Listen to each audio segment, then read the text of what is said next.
Justice Mansoor Ali Shah साहब। Sorry to cut you, एक important update है, सो दैट लाइव ही आपको दे दूं। मंसूर अली शाह साहब, जस्टिस मोहम्मद अली मजहर और जस्टिस शाहिद वहीद पर मुश्तमिल, शाहिद बिलाल हसन साहब पे मुश्तमिल तीनों की बेंच ने एक रिव्यू पे जजमेंट अभी अभी जारी की है। अच्छा। एंड इस मौके पे जब हियरिंग होने वाली उससे पहले एक समझ लें छोड़ा है। अच्छा। इनमें से 2 लोग वो हैं जो सुनने नजरसानी अभी सुनेंगे, उसके बेंच का हिस्सा भी है। अच्छा।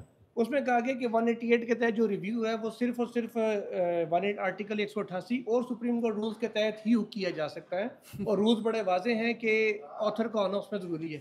ये भी कहा गया कि जो 54 लाख ये अभी फैसला है। अभी है। अच्छा, इसमें कौन कौन जजेस हैं बता दें जरा। मोहम्मद अली मदर साहब और शाहिद बिलाल हसन साहब। अच्छा, वो दोनों आईनी बेंच का भी हिस्सा है और मुतफिका फैसला इसका। नहीं तो बेंच टूट भी सकता है आईनी बेंच जो है।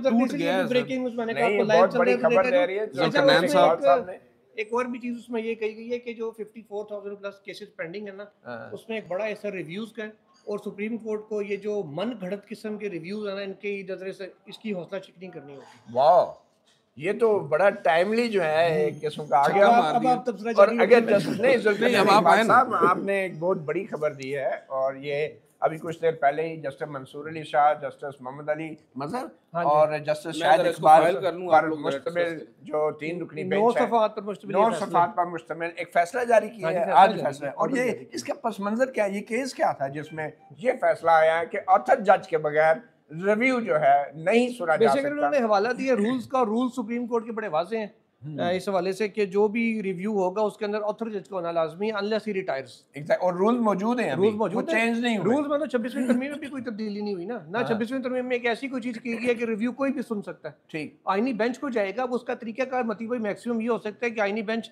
जैसे अभी होता है, जुडिशियल कमीशन इजलास बुलाया कहते हैं मुझे ये बंदा दे दे।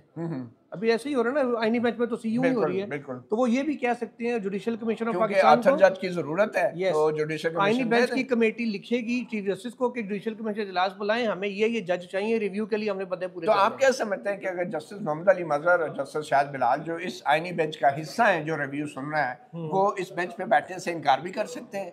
क्योंकि ये मुत्तफ़िक़ा फैसला है ना बज़ाहिर। तो देखिए सिर्फ इन 2 जजेस की बात नहीं है, मेरा ख्याल है सबसे पहले ये मामला मेरा ज़ाती तजज़िया है, आयशा मलिक साहिबा इसके ऊपर लाजमी वो बात करेंगी। बिल्कुल, कि वो उन्होंने पहले 26वीं तरमीम के ऊपर भी बात की थी बेंच पे कि जी फुल कोर्ट क्यों नहीं, तो वो करेंगी। मतलब क्योंकि इसमें देखें ना इरफान सादत साहब है, खुद चीफ जस्टिस याहिया अफरीदी को भी बेंच से बाहर निकाल दिया गया,